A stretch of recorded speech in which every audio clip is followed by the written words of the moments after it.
Hello and welcome back to the channel. It's from North London to Wembley here, and we're breaking down Spurs' third pre-season game, a 0-0 draw away at Luton Town. Not the most exciting result, but there's still plenty to talk about, from squad rotation to standout performances and what Thomas Frank might be cooking up. Let's get into it.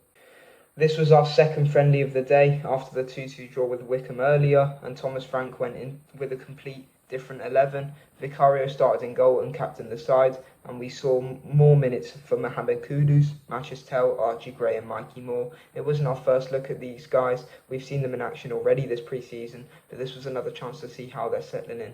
Kudus looks sharp again, always looking to drive forwards, link up play and create space. He's not fully clicked yet, but you can see the intent.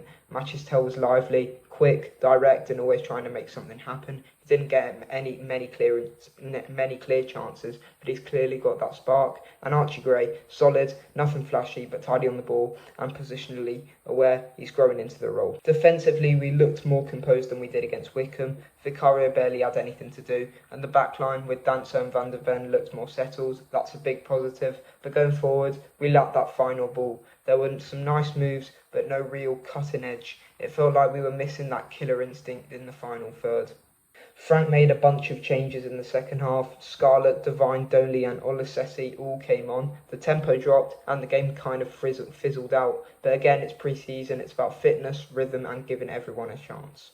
So what does this mean? It's another step in the process. Frank is clearly using these games to test combinations, build fitness and get a feel for the squad. We've now seen 3 different 11s across 3 games, and that tells me he's still figuring out who fits where. Next up, the Asian tour, Arsenal in Hong Kong, Newcastle in South Korea. That's when we'll start to see a more settled lineup and maybe a clearer tactical identity.